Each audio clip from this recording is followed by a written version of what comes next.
Olá pessoal, eu sou a professora Érica e hoje nós vamos falar sobre gêneros textuais. Antes de começar a aula de hoje, eu espero que vocês tenham lido os dois textos teóricos da aula 2, disponíveis já para vocês pelo Blackboard ou por e-mail, né?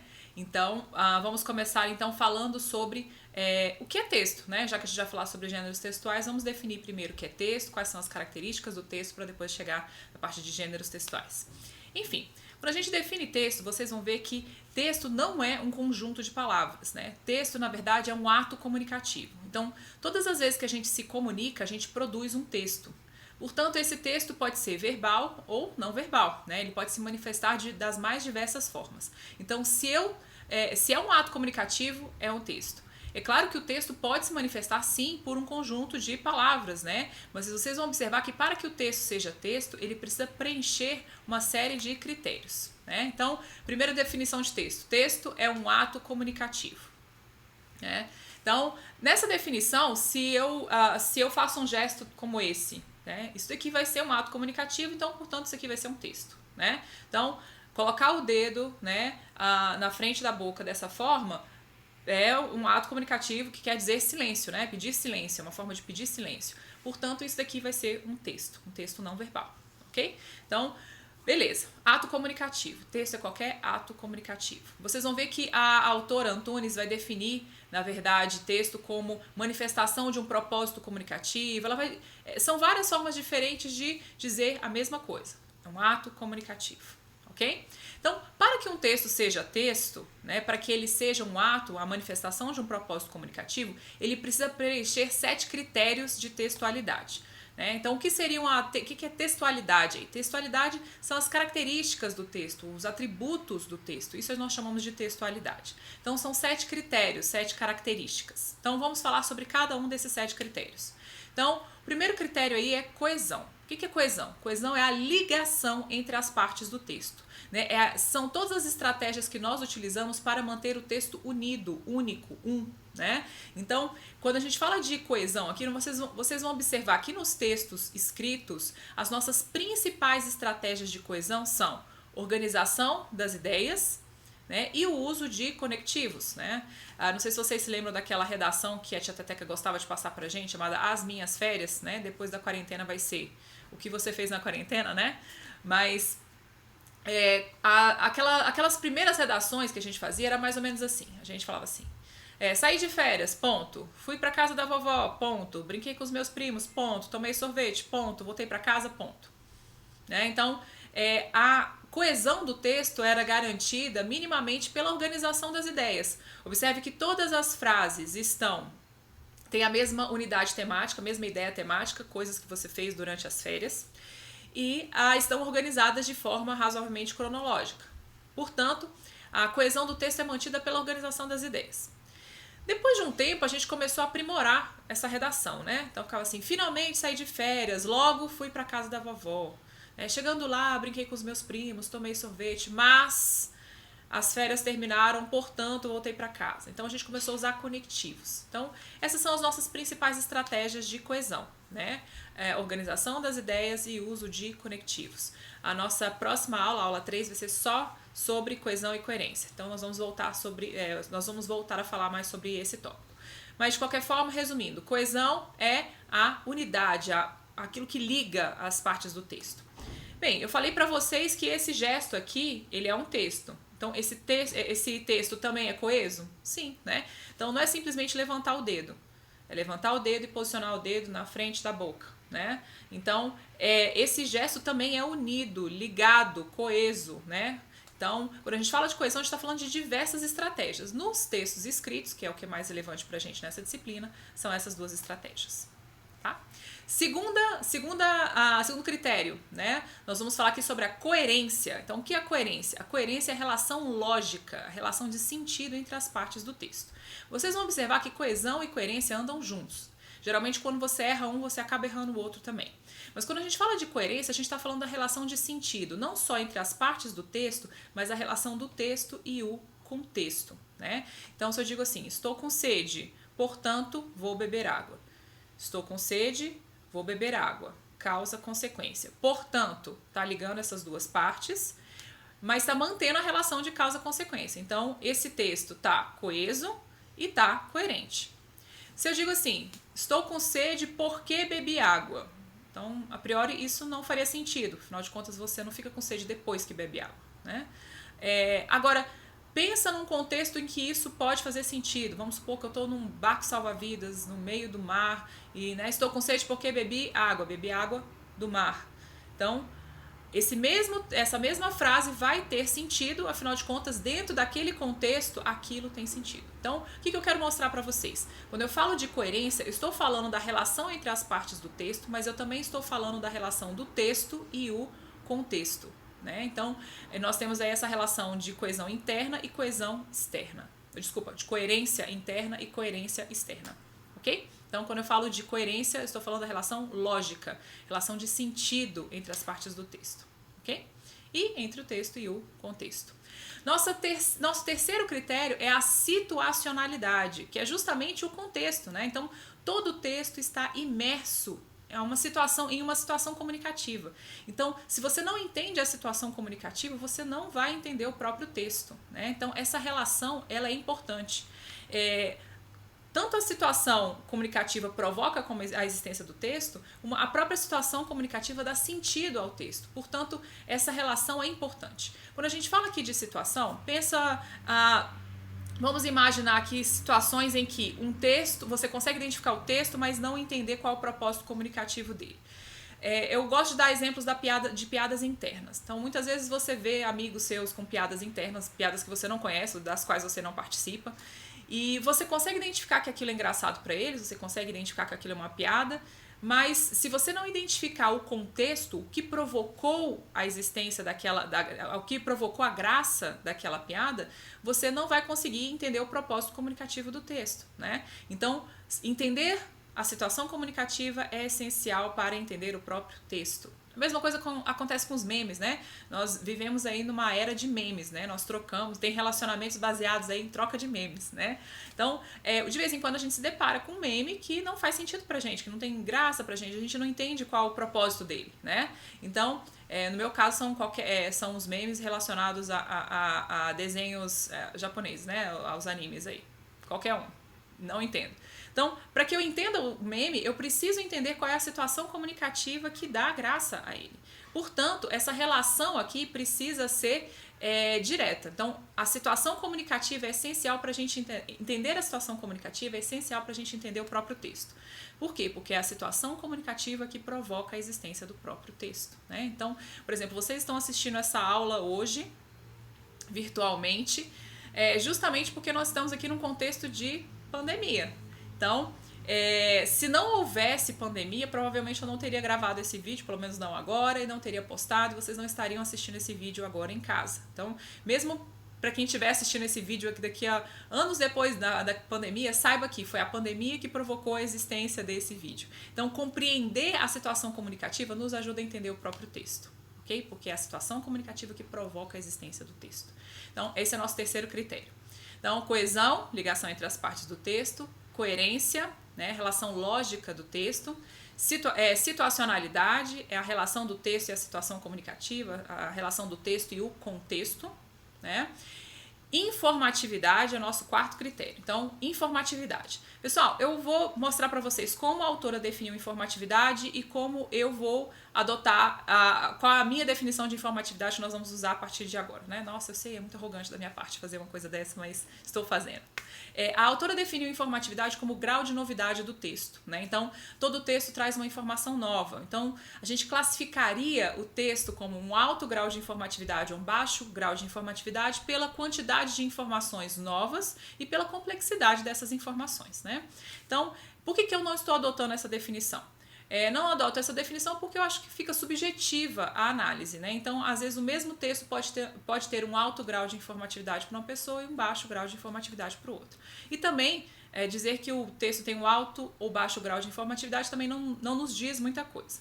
Então, como eu vou definir informatividade a partir de agora?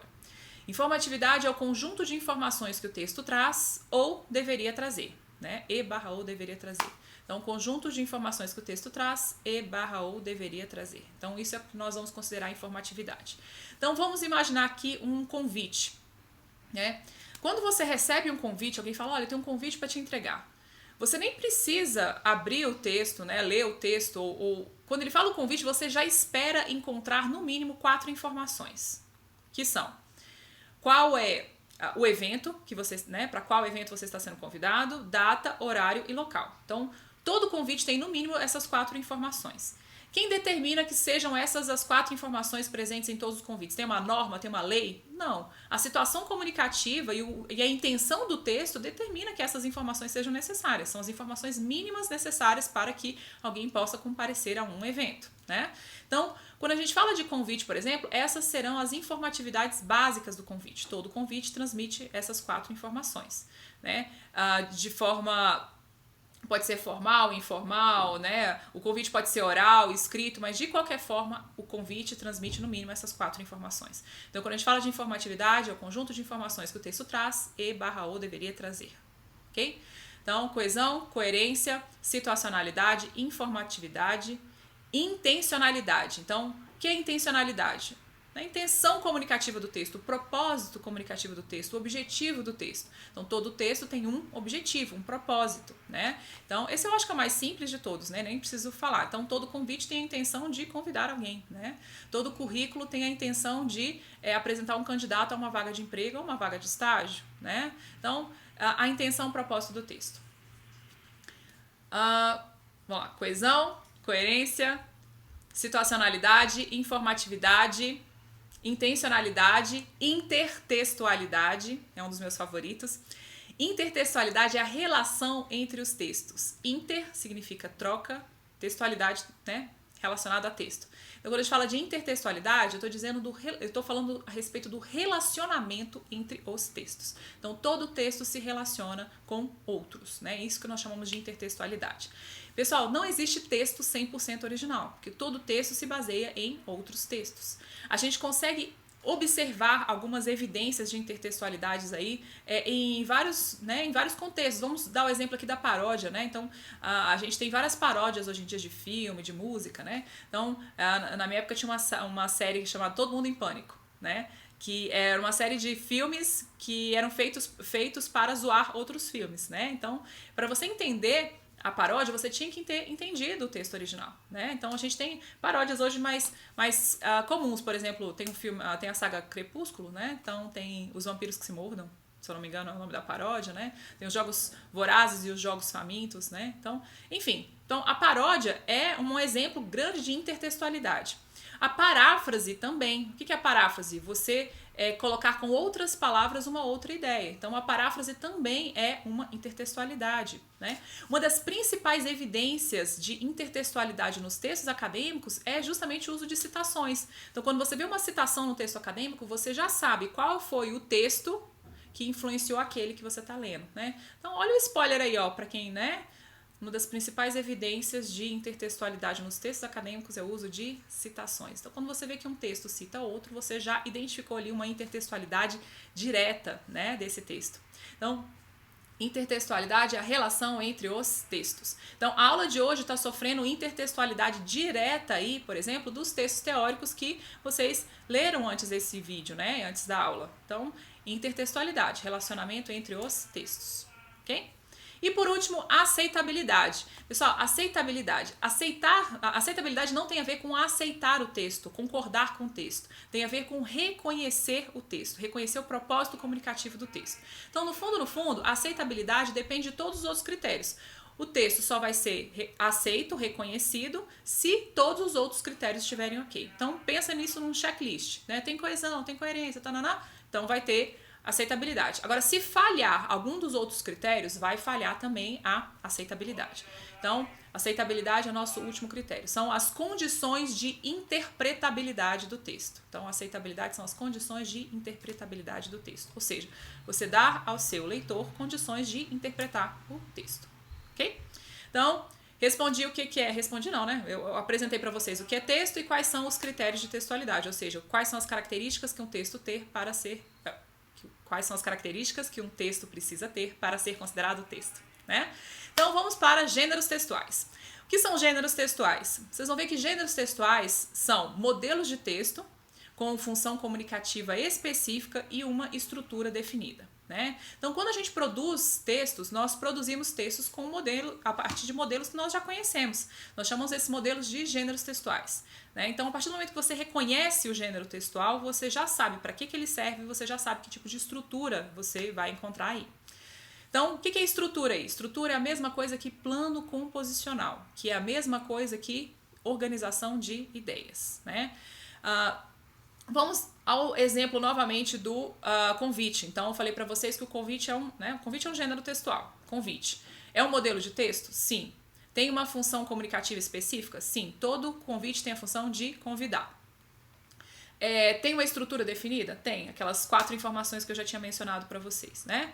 Então, quando eu falo de gênero textual, né, esses modelos que circulam no meio, vocês vão ver que esses gêneros muitas vezes circulam em esferas específicas, né?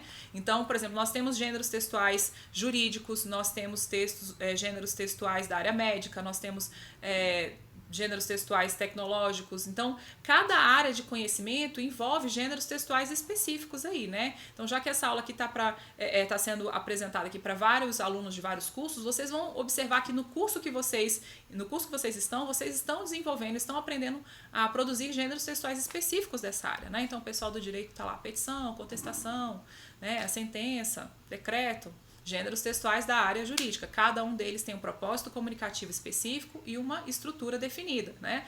No caso, inclusive, dos gêneros jurídicos, essa estrutura ela é bastante rígida, no sentido de você não tem muita flexibilidade de fazer de várias formas diferentes, né? Então, o pessoal do direito, por exemplo, tem o Código de Processo Civil que determina como os textos jurídicos precisam ser produzidos, né? Esses gêneros precisam ser produzidos. Então, pouca flexibilidade, né? O pessoal aí de arquitetura, engenharia civil, né? Vocês têm aí, por exemplo, o memorial descritivo, o memorial justificativo, vocês têm planta baixa, por exemplo, né? Então, são gêneros específicos. No caso de vocês de um modo geral seguem as normas da ABNT, por caso de planta, né? Desenhos técnicos, etc. Mas também alguns, né, com modelos mais flexíveis, no caso do gênero por exemplo, memorial descritivo, se eu não me engano, né? E outros bem rígidos, por exemplo, os desenhos técnicos que seguem também normas da ABNT, né? Pessoal da área médica, a gente tem aí anamnese, bula, prontuário, né? Então, observem que na sua área você vai encontrar gêneros que circulam naquele meio, né? A gente chama esse meio de domínio discursivo. São os meios por onde esses gêneros circulam, né? Então, você não está aprendendo só um ofício durante a sua faculdade, você também está aprendendo gêneros textuais novos, né? Enfim, então, gêneros textuais são modelos de texto, cada modelo de texto tem uma função comunicativa específica, né? Então, o currículo tem a função de apresentar um candidato a uma vaga de emprego, uma vaga de estágio, né? Enfim, tem uma estrutura definida. Essa estrutura ela pode ser mais ou menos flexível dependendo do gênero. Então, no caso do convite, eu tenho uma estrutura super flexível. Eu posso fazer esse convite de forma oral, de forma escrita, formal, informal. Eu posso entregar esse convite de diversas formas, né? Meios digitais diferentes, por exemplo. Eu tenho liberdade, né? Flexibilidade em relação a esse gênero. No caso dos textos acadêmicos, por exemplo, nós temos uma flexibilidade muito menor, né? Então, eu tenho que seguir as normas da ABNT, que vocês já tiveram a aula 7, na verdade, né? Na verdade, essa é a aula 2, mas a aula 7 já foi publicada antes, né? Então, vocês já viram quais são essas normas da ABNT. Então, vocês não têm muita liberdade de fazer de várias formas diferentes. Você tem que seguir normas explícitas, inclusive em relação à formatação do próprio texto. Então, nós temos uma estrutura menos flexível, né? E por último, pessoal, quando a gente fala um pouco sobre gêneros textuais, é importante a gente observar as tipologias textuais. Por quê? Eu tenho uma lista infinita de gêneros textuais, porque o tempo todo nós estamos criando novos gêneros e deixando de usar gêneros. Desde que o homem inventou a escrita, nós nos comunicamos por meio de carta. Essa estrutura foi se modificando, né, com os anos. A gente pode fazer essa comparação hoje, clara. Se pegar, por exemplo, as cartas que você tem na Bíblia, né, cartas de Paulo, por exemplo, a estrutura da carta de Paulo e a estrutura da carta que nós utilizamos hoje, que hoje a gente quase não utiliza carta, né, mas a Tia Teteca ensinou a gente a fazer carta, né, data, vocativo, mensagem, fecho, assinatura, por exemplo, né. Então você vai ver que a estrutura é diferente, mas a função comunicativa é a mesma. E a gente vai criando gêneros a partir de gêneros antigos, nós chamamos esses gêneros de gêneros secundários, né? Então, a partir da carta criou-se o e-mail, pode ver que é uma estrutura parecida, vocativo, mensagem, fecho, assinatura, né? Então, a lista é infinita. Agora, nós temos uma lista finita de tipologias textuais, né? Então, as tipologias textuais são as características estruturais do próprio texto. Então, são os elementos que nós usamos para compor os gêneros textuais. Então, fazendo uma analogia aqui, pensa que existem apenas 5 ingredientes comestíveis no mundo, né? Apenas 5 ingredientes comestíveis, mas eu posso criar a receita que eu quiser usando a combinação desses 5 ingredientes. Então, é mais ou menos isso. 5 ingredientes são as tipologias, as receitas, o que eu estou criando, são os gêneros textuais, né? Então, existem 5 materiais de construção apenas no mundo. Vamos lá, tijolo, argamassa, encanamento, fio elétrico, estou me enrolando aqui, né? Acabamento, enfim, apenas 5 materiais de construção. Mas eu posso construir o que eu quiser com esses 5 tipos de material, né? Então, uma ponte, um prédio, uma escola, enfim. Então, quando a gente fala dessas 5 tipologias, pessoal, vocês vão ver que essa lista é finita, é limitada, né? Mas eu posso combinar essas tipologias formando o gênero que eu quiser. Então, não partam do texto a partir da tipologia, partam sempre do gênero textual. Qual que é o propósito, qual que é o objetivo do texto? Então, se você vai produzir um texto, qual que é o objetivo desse texto, qual que é o propósito desse texto? Depois eu vou selecionar as tipologias que vão me ajudar a atingir esse objetivo, ok? Quais são essas 5 tipologias? A primeira tipologia é a narração. A narração é um relato, né, de fatos reais ou de imaginários, né? Então, você pode contar uma história ou uma história, né? Toda narração, ela vai necessariamente responder, direta ou indiretamente, 6 perguntinhas, né? Então, o que está sendo relatado? Quem está envolvido nesse relato, né? Quem são os personagens? Quando os fatos aconteceram? Onde os fatos aconteceram? Como e por quê? Então, essas perguntinhas vão andando em pares, né? Então, vou dar um exemplo aqui simples. Tem uma propaganda antiga da Boticário que vocês já devem ter visto, que ela é muito parecida com todas as outras propagandas da Boticário, eu criticando aqui, né, as propagandas. Mas é assim, a história de um menininho que pega o cofrinho, quebra o cofrinho, pega o dinheiro do cofrinho, vai na loja, compra um presente na Boticário, volta para casa, entrega o presente para a mãe fica emocionada. Era a propaganda Dia das Mães. Então, é um vídeo, não tem um diálogo, só tem a musiquinha de fundo, mas você tem aí uma narração, um relato, você está contando uma história, né? Então vamos lá. As 6 perguntinhas. O que está sendo relatado? O menino comprando presente para a mãe. Esse é o fato que está sendo relatado. Quem está envolvido na história? O menino e a mãe, né? Quando os fatos aconteceram? Perto do Dia das Mães, né? Onde os fatos aconteceram? Em casa, depois na loja, né? E depois em casa de novo. Como os fatos aconteceram? A sequência das ideias já me responde isso. O menino pegou o dinheiro em casa, ele foi na loja, comprou, voltou, tal. Por que os fatos aconteceram? Ou seja, o que motivou os fatos? Bem, Dia das Mães a gente costuma dar presente para as mães. Então, foi isso que provocou a existência dos fatos. Então, veja que o como e o porquê são respondidos indiretamente, a partir da análise da narração, né? Agora, o que e o quem, né? As 2 primeiras perguntas precisam ser respondidas de forma clara, direta, objetiva. Estamos numa era que cada vez mais isso precisa estar claro, né? A gente, por exemplo, segue perfis no Instagram de videozinhos engraçados, por exemplo.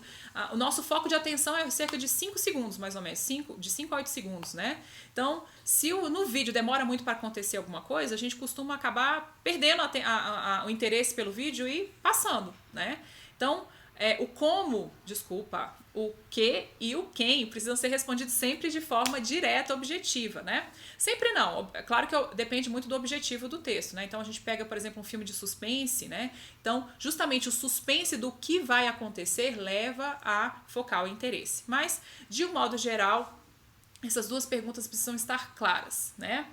O onde e o quando, né, que são as nossas a pergunta 3 e a pergunta 4, elas precisam ser respondidas de forma ou direta ou de forma indireta. Ou seja, eu posso ter uma data exata, um local exato, por exemplo, no caso de notícias, né?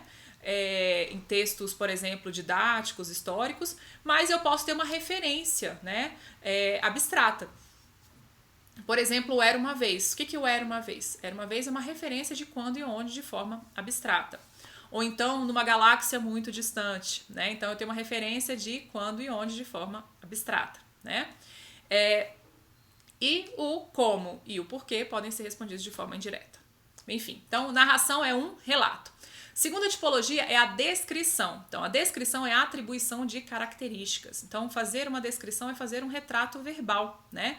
Então, quando a gente fala de descrição, vocês vão observar que a relevância é a palavra-chave de uma boa descrição, já que a mesma coisa pode ser descrita de formas diferentes em contextos diferentes. É por isso que a gente vai sempre partir do gênero textual, qual que é o objetivo desse texto, para depois saber quais são as características relevantes, né?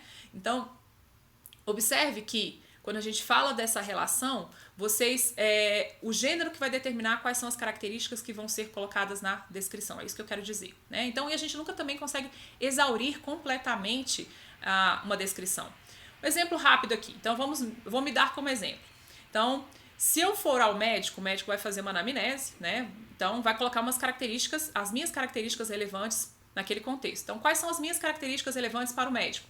Então, altura, peso, idade, tipo sanguíneo, histórico de doença, enfim, uma queixa, né, a minha queixa, o que me levou ao médico, né, o que eu estou sentindo, etc. Então, a minha roupa, a cor do meu cabelo, o tamanho do meu cabelo não vai fazer diferença para o médico, né? Se eu contratar um advogado, o advogado vai me descrever na qualificação das partes. Quais são as minhas características relevantes para o advogado? Então, residência, estado civil, enfim, talvez estado civil, residência, os meus documentos, números dos meus documentos, talvez dependendo do tipo de ação, se eu tenho um vínculo empregatício ou não, se eu, sei lá, dependendo do tipo de ação, se eu tenho, tô chutando, tá, pessoal, não sou advogado, se eu tenho, sei lá, ficha criminal ou não, enfim, né? Então, são as minhas características relevantes aí pro advogado. O meu tipo sanguíneo não vai ser relevante, né? Enfim, a minha altura não vai ser relevante, então, é a mesma pessoa sendo descrita de forma completamente diferente em contextos diferentes, né? Então, se alguém me perde no meio da multidão, né, e me procura, né, vai pedir ajuda para alguém, né, costumo dar um exemplo aí, vai um filho, né, perdido, né, pedindo ajuda para um guarda, por exemplo, para encontrar a mãe. Não é meu caso, mas vamos lá.